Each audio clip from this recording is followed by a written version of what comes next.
നമസ്തേ. നമസ്കാരം. പൂർണ്ണത്രേശാശാവും.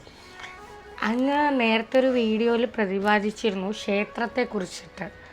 നമുക്ക് ആ ഒരു വീഡിയോയിൽ നമുക്ക് പറഞ്ഞ കുറേ കാര്യങ്ങൾക്ക് നമുക്ക് സംശയമായിട്ട് കുറേ ചോദ്യങ്ങൾ ഉയർന്നു വന്നിട്ടുണ്ട്. അപ്പോൾ ആ ചോദ്യങ്ങൾക്ക് ഉത്തരം അങ്ങേക്ക് പറയാൻ വേണ്ടിയിട്ടാണ്. തീർച്ചയായിട്ടും പറഞ്ഞോളൂ, എന്തൊക്കെയാണ്? അങ്ങ് നേരത്തെ പറഞ്ഞ വീഡിയോയിൽ താന്ത്രിക പൂജയും വൈദിക പൂജയും തമ്മിലൊരു വ്യത്യാസം, അതായത് പൂജാ സമ്പ്രദായത്തിൽ പറയുന്നുണ്ട്. അതെങ്ങനെയാണ്?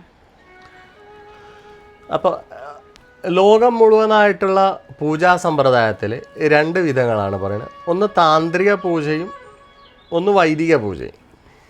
അപ്പോൾ കേരളത്തിൽ മാത്രമാണ് താന്ത്രിക പൂജ ഉള്ളത്. കാരണം വിശേഷാൽ പരശുരാമ സൃഷ്ടിക്കുകയും ആൾക്കാർക്ക് വൈദികം പറഞ്ഞു കൊടുക്കാൻ മനസ്സിലാക്കാൻ പാടുപെട്ട സമയത്ത് അതിനായ പുതിയൊരു വിധാനം കണ്ടെത്തുകയും അവിടാണ് ഈ മന്ത്രങ്ങളുടെ കൂടെ യോഗ അതിൻ്റെതായ മുദ്രാശാസ്ത്രങ്ങളെ കൂടി ഉപയോഗിച്ചുകൊണ്ട് താന്ത്രികം എന്ന ഒരു സമ്പ്രദായത്തെ കണ്ടെത്തുകയാണ് ചെയ്യണത്. വൈദിക പൂജയുടെ പ്രത്യേകത നമ്മൾ പറഞ്ഞായിരുന്നു. ഒരു ചൈതന്യത്തെ മുഴുവൻ പ്രപഞ്ച ലോക നന്മയ്ക്കായിട്ട് ആ ചൈതന്യത്തെ പുറത്തേക്ക് ഔട്ട്സോഴ്സ് ചെയ്യുക എന്നതാണ്. വൈദിക പൂജയിൽ എന്താ ചെയ്യാന്ന് പറഞ്ഞാൽ ആ ചൈതന്യത്തെ ഒരു സ്ഥലത്ത് കൊണ്ടുവന്ന് നിർത്തുകയും അതിനെ പരിപാലിക്കുകയും ആ ചൈതന്യത്തെ കാത്തു സൂക്ഷിക്കാനുള്ള സംവിധാനമായ ശുദ്ധത്തെയും അതിൻ്റെ ആയിട്ടുള്ള യമങ്ങളൊക്കെ ഉപയോഗിച്ചുകൊണ്ട് ആ ചൈതന്യ വർദ്ധവനാണ് പറയണത്.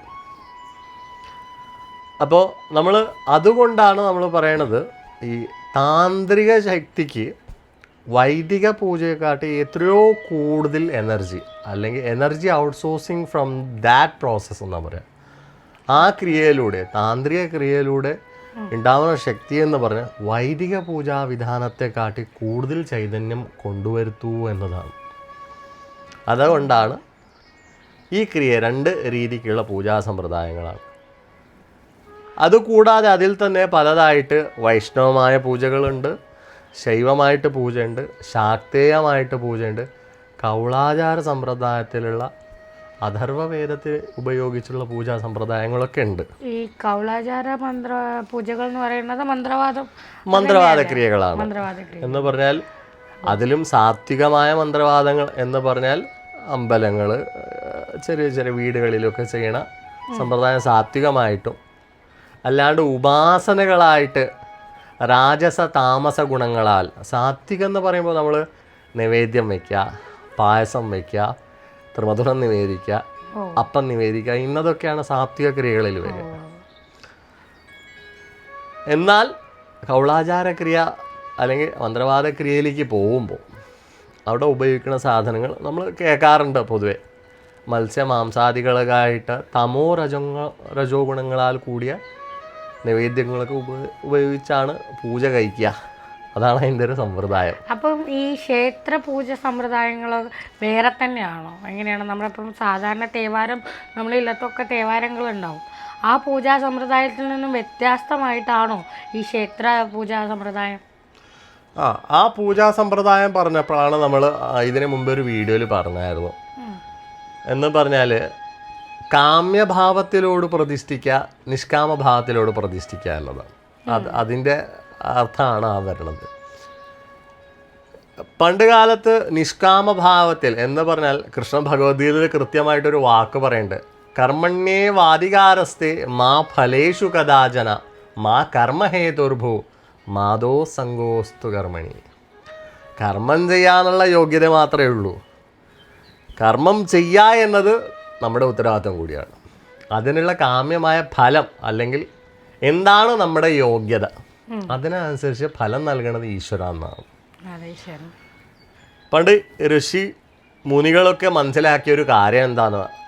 സ്വജ്ഞാനത്താൽ അവർ മനസ്സിലാക്കിയൊരു കാര്യം, ഒരു ചൈതന്യമാണ് ഈ മൊത്തം പ്രപഞ്ചവും ഈ പ്രകൃതിയും സംരക്ഷിക്കണം, പരിപാലിക്കണം, അതിനെ ബാലൻസ് സ്റ്റേറ്റിൽ നിർത്തണം. എളുപ്പത്തിൽ പറഞ്ഞു കഴിഞ്ഞാൽ അതിൻ്റെ എളുപ്പം പൂജാ സമ്പ്രദായം വന്ന കഥയാണ് അതിനെ പറയേണ്ടത്. പണ്ട് കാലത്ത് പൂജാ സമ്പ്രദായം ഉണ്ടോ ചോദിച്ചു കഴിഞ്ഞാൽ വിരളമായിട്ടാണ് വേദങ്ങളിലൊക്കെ പറയണത്. എന്ന് പറഞ്ഞാൽ പണ്ട് ഭൂമി അടക്കമുള്ള 14 ലോകങ്ങളെന്നാണ് പറയുക. അപ്പോൾ ഭൂമി അടക്കമുള്ള 14 ലോകങ്ങളാണ്. അപ്പോൾ ദേവന്മാരൊരു ലോകത്ത് താമസിക്കണു, രാക്ഷസന്മാർ വേറൊരു ലോകത്ത് താമസിക്കണു. അപ്പോൾ ദേവന്മാർക്കൊക്കെ സാത്വികമായ ആഹാര സമ്പ്രദായവും രാക്ഷസന്മാരും പ്രേതങ്ങളും പിശാചുകൾക്കൊക്കെ ഈ പറഞ്ഞു കഴിഞ്ഞാൽ രാജസ താമസമായ ഭക്ഷണ രീതിയാണ്. എന്ന് പറഞ്ഞാൽ മാംസം, മദ്യം, മീൻ ഇങ്ങനെയൊക്കെ കാര്യങ്ങളൊക്കെ വരിക അതിൽ. അതൊരു കാലഘട്ടം. അത് കഴിഞ്ഞിട്ടുള്ള കാലഘട്ടം നമ്മൾ ശ്രീരാമനെ എടുത്തു നോക്കിക്കഴിഞ്ഞാൽ രാമനും രാവണനും എന്ന് പറയാൻ ഒരു ഭൂമിയിൽ തന്നെ ദേവാംശമുള്ളതും ആസുരിക അംശമുള്ള 2 ചൈതന്യങ്ങൾ ഒരുമിച്ചാണ് വരിക. കലികാലം വന്നു കഴിഞ്ഞപ്പോൾ മനുഷ്യനും ഒന്ന് തന്നെയാണ്. ദേവനും അവൻ്റെ ഉള്ളിലുണ്ട്, രാക്ഷസനും അവൻ്റെ ഉള്ളിലുണ്ട്. മൾട്ടിപ്പിൾ പേഴ്സണാലിറ്റിയാണ്.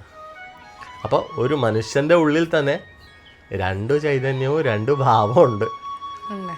സാഹചര്യം അനുസരിച്ച് അവൻ പെരുമാറും രണ്ടും. അതാണ് എളുപ്പം പറയുക. അപ്പോഴാണ് ഈ ക്ഷേത്രങ്ങളുടെ പ്രത്യേകത. അപ്പോഴാണ് ഈ ഒരു ചൈതന്യത്തെ പരിപാലിക്കാൻ നമ്മുടെ ഉള്ളിലാവണം എന്നുണ്ടെങ്കിൽ നമ്മുടെ ഉള്ളിൽ സാത്വികമായ ഭാവം വേണം.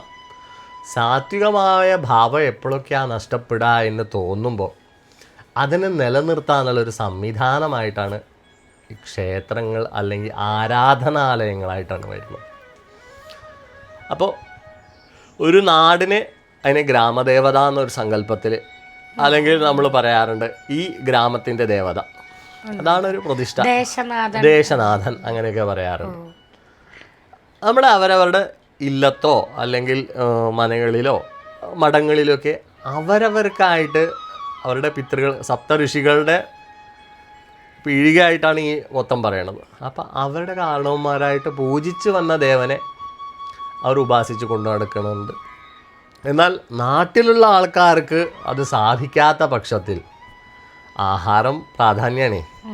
എല്ലാം കൂട്ടി തൊടുമ്പോൾ അതിനനുസരിച്ച് ശുദ്ധം അവൻ്റെ കുടുംബത്തിൽ നോക്കാൻ സാധിച്ചില്ലെങ്കിൽ പിന്നെ എന്താ സംവിധാനം? ആൾട്ടർനേറ്റീവ് എനർജി എന്ന് പറയണം. നമ്മൾ പറയാണ്ടല്ലോ ഫോണൊക്കെ ചാർജ് തീരുമ്പോൾ എന്ത് ചെയ്യും? ചാർജ് ചെയ്യാൻ പവർ ബാങ്ക് വയ്ക്കും. അതുപോലെ തന്നെ അവൻ്റെ ഉള്ളിലുള്ള ആ ചൈതന്യത്തെ കൂട്ടാൻ വേണ്ടി ഉള്ളൊരു സംവിധാനമായിട്ടാണ് ക്ഷേത്രങ്ങൾ വരുന്നത്. ആ ചൈതന്യത്തെ നമുക്ക് വീണ്ടും എടുക്കാൻ, അതാണ് നമ്മൾ ശുദ്ധമായിട്ട് അമ്പലത്തിൽ പോയി പ്രാർത്ഥിക്കുമ്പോൾ നമ്മുടെ ആ ചൈതന്യ എനർജി ലെവൽ കൂടുമ്പോഴാണ് നമുക്ക് ഈ സുഖങ്ങൾ അല്ലെങ്കിൽ ഈ സന്തോഷമൊക്കെ മനസ്സിനെ ഫീൽ ആവണത്. അപ്പോൾ ഈ ക്ഷേത്ര ചൈതന്യത്തെ നമ്മൾ എങ്ങനെയാണ് പരിപാലിക്കേണ്ടത്? ക്ഷേത്ര ചൈതന്യ പരിപാലനം അതാണ് പറഞ്ഞു വരുമ്പോൾ രണ്ട് രീതിയാണ് പറയുക. ഒന്ന് കാമ്യഭാവം, നിഷ്കാമഭാവമാണ്.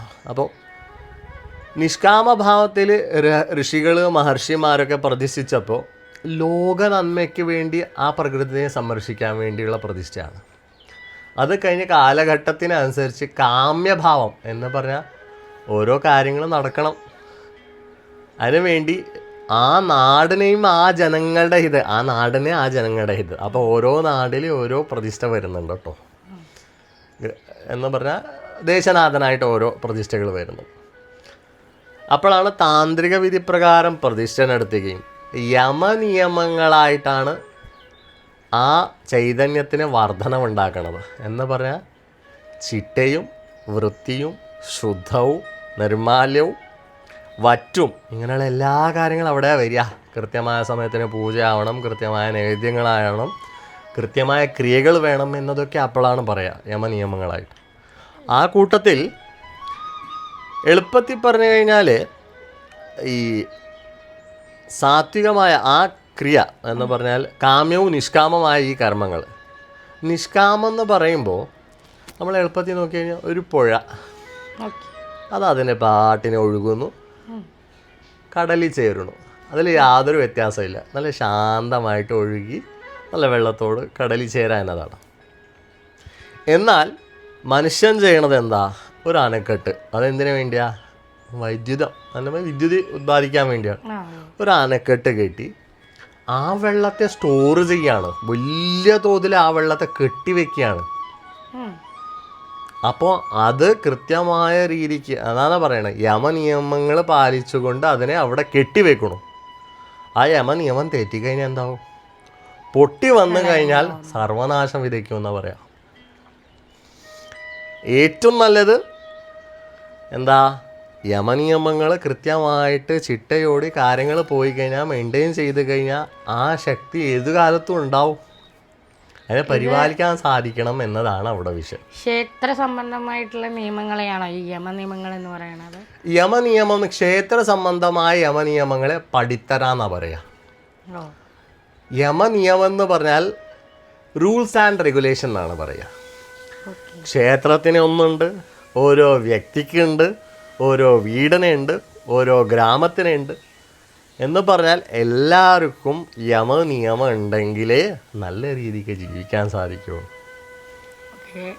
നമ്മൾ ക്ഷേത്രത്തിലേക്ക് വരുമ്പം ഈ യമനിയമങ്ങൾ പാലിച്ചുകൊണ്ടാണോ ഇപ്പം ക്ഷേത്രങ്ങളിൽ പല കാര്യങ്ങളും നടക്കുന്നത്? എന്ന് പറയാം, കാലഘട്ടത്തിന് അനുസരിച്ച് പല മാറ്റങ്ങൾ വന്നു എന്ന് പറയാം, എളുപ്പത്തിൽ പറഞ്ഞു കഴിഞ്ഞാൽ. അവിടെ എങ്ങനെയെന്ന് പറഞ്ഞാൽ, നമ്മൾ എളുപ്പത്തിൽ പറഞ്ഞാൽ ഒരു ദേശത്ത് ഒരു ആ സാഹചര്യത്തിൽ വെച്ച്, അതിനാണ് ധർമ്മം എന്ന് പറയാം. ആ സാഹചര്യത്തിൽ എന്തായിരുന്നു ആവശ്യം അത് മനസ്സിലാക്കി അന്ന കാലത്ത് ഇന്നത് വേണമെന്ന് തീരുമാനിക്കുക ചെയ്യുക. കാലഘട്ടം മാറുന്നതനുസരിച്ച് അതിൽ മാറ്റങ്ങൾ വരും. അത് കൃഷ്ണൻ കൃത്യമായിട്ട് ഭഗവത്ഗീതയിൽ പറയുന്നുണ്ട്. ഇന്ന സമയത്ത് ഇന്ന വിഷയം നന്മയുള്ളതായി തീരുമ്പോഴാണ് അത് ധർമ്മം എന്ന് പറയാം. അത് നന്മ എന്നത് ദേശനന്മയാവണം. ഇപ്പോൾ സംഭവിച്ചുകൊണ്ടിരിക്കുക എന്താന്ന് പറഞ്ഞാൽ വ്യക്തി താല്പര്യമാണ്, പിന്നെ പല പല ഫാക്ടറികളാണ് അതിൽ ഇടപെടുന്നത്. അവരവരുടെ വിഷയങ്ങളും താല്പര്യങ്ങളും ആഗ്രഹങ്ങളും പലതും ഇതിൽ അടിച്ചേൽപ്പിക്കപ്പെടുമ്പോഴാണ് ക്ഷേത്രങ്ങളുടെ സമ്പ്രദായവും ആ യമനിയമങ്ങളിൽ പല മാറ്റങ്ങളും വരും. അപ്പം എന്താ പ്രശ്നം എന്ന് പറഞ്ഞു കഴിഞ്ഞാൽ, ഈ നമ്മൾ ഒരു കാര്യം മനസ്സിലാക്കി അതിനനുസരിച്ചായിരിക്കും ആ ദേവനെ പരിപാലിച്ചു പോകുന്നത്. പ്രതിഷ്ഠിച്ച സമയത്ത് ഒരു പ്രതിഷ്ഠയെ കുട്ടിയായിട്ടാണ് കണക്ക് കൂട്ടുക. അതാണ് തന്ത്രി അച്ഛനായിട്ട് പറയാം. ആ ചൈതന്യം പ്രതിഷ്ഠ ചെയ്താൽ അദ്ദേഹത്തിനെ ആത്മചൈതന്യം കൊണ്ട് പ്രതിഷ്ഠിക്കുകയും അതിനെ പരിപാലിക്കുക എന്ന് പറഞ്ഞാൽ ഒരു കുട്ടീനെ കുളിപ്പിച്ച് നന്നായിട്ട് തുടച്ച് വസ്ത്രമൊക്കെ ഉടിപ്പിച്ച് ചന്ദനപ്പൊട്ടൊക്കെ ഇട്ട് അലങ്കാരമൊക്കെ ചെയ്ത് ഭക്ഷണമൊക്കെ നൽകി പരിപാലിക്കുന്നത് എന്ന് പറഞ്ഞാൽ ഒരു മേൽശാന്തി, അമ്മയുടെ സ്ഥാനമാണ് മേൽശാന്തി ദേവൻ്റെ. അതാണ് ശരിക്കുള്ള ക്രിയ. അങ്ങനെ ആ ഇരിക്കുന്ന ചൈതന്യമാണ് വർധനവ്. ആ ചൈതന്യത്തിനെ വളർത്തി വലുതാക്കാൻ വേണ്ടിയുള്ള ക്രിയകളായിട്ടാണ് ഓരോ ക്രിയകൾ ചെയ്തു പോരുന്നത്.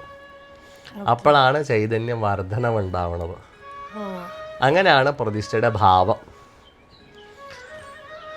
ആ പ്രതിഷ്ഠയാണ് നമ്മുടെ എന്താ പറയുക, ഒരു ഭാവത്തിലായിരിക്കും. കുട്ടിയായിട്ട് ഇന്ന രീതിക്ക് അങ്ങ് നിന്നുകൊള്ളൂ. എളുപ്പത്തിൽ പറഞ്ഞാൽ ഗോവിന്ദ എന്ന പേരിൽ നമ്മൾ വിളിക്കുമ്പോൾ ഗോവിന്ദനാണെങ്കിൽ ഗോവിന്ദനല്ലേ വിളി കേൾക്കുകയുള്ളൂ. എന്നാൽ മധുസൂദന എന്ന് പറയുന്ന വേറൊരു വ്യക്തി ഉണ്ടെന്ന് കൂട്ടിക്കോളൂ. അദ്ദേഹത്തിനോട് ഗോവിന്ദാന്ന് വിളിച്ച് അദ്ദേഹം ഗോവിന്ദാന്ന് വിളി കേൾക്കുമോ? ഇല്ല. എന്ന് പറഞ്ഞാൽ ഒരു ഭാവത്തിൽ പ്രതിഷ്ഠിച്ചിരിക്കുന്ന ആ ചൈതന്യം. ഇപ്പോൾ ഗുരുവായൂരൊക്കെ പറയുമ്പോൾ പറയാം, മഹാവിഷ്ണു ആണെങ്കിൽ ആ പൂന്താനത്തിൻ്റെ ഭക്തിയുടെ മുമ്പേ കണ്ണനായിട്ട് മാറി, അല്ലെങ്കിൽ കൃഷ്ണനായിട്ട് മാറി, ഒക്കെ ശരിയാ. എന്നാൽ ബാക്കിയുള്ള അമ്പലങ്ങളിൽ പൊതുവെ വിരളമായിട്ട് അങ്ങനെ പ്രതിഷ്ഠാ സമ്പ്രദായമുള്ളൂ. ബാക്കിയുള്ള എല്ലാ സ്ഥലങ്ങളിലും എങ്ങനെയാണെന്ന് പറഞ്ഞു കഴിഞ്ഞാൽ ദേവൻ്റെ ഒരു ഭാവം ഉണ്ടാവും. എളുപ്പത്തിൽ ഒരു ഉദാഹരണം പറഞ്ഞു കഴിഞ്ഞാൽ, ഒരു ഭദ്രകാളി ക്ഷേത്രമാണ്.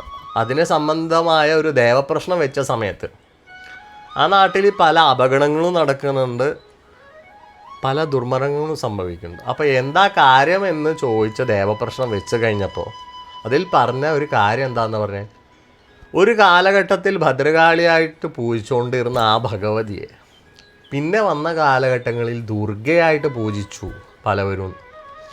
എന്ന് പറഞ്ഞാൽ ദേവിയുടെ ഭാവം മാറി. രൗദ്രമായിട്ടിരിക്കുന്ന ഭഗവതിയെ ശാന്തമായ ഭാവത്തിലേക്ക് വന്നു കഴിഞ്ഞപ്പോൾ നൈവേദ്യങ്ങളും സമ്പ്രദായങ്ങളും ഒക്കെ വ്യത്യാസം വരും. അവിടെ നിയമം തെറ്റി. യമവും തെറ്റി. അപ്പോൾ ആ ഈ 2 യമനിയമങ്ങൾ മാറി കഴിയുമ്പോൾ ഈ ചൈതന്യത്തിൻ്റെ ശക്തി തന്നെ മാറും. അപ്പം അത് നമ്മളെക്കൊണ്ട് എത്രത്തോളം ഉണ്ടെന്ന് തിരിച്ചറിയാനും പറ്റൂല, അതിൻ്റെ ഭവിഷ്യത്ത് എന്താണെന്ന് കൂടി നമുക്ക് പ്രവചിക്കാനും പറ്റൂല. അതാണ് പ്രത്യേകത. ഓക്കെ. ഇനിയൊരു ഡൗട്ട് കൂടി ചോദിക്കട്ടെ.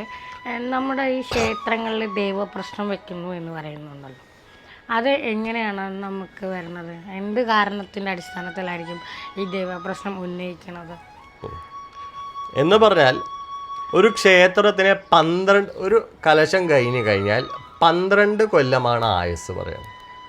അപ്പോൾ 12 കൊല്ലം കഴിയുമ്പോൾ അതിലും പ്രത്യേകത എന്താന്ന് പറഞ്ഞാൽ, ഈ കേരളീയ സമ്പ്രദായത്തിൽ നമ്മൾ ശുദ്ധം നോക്കണു.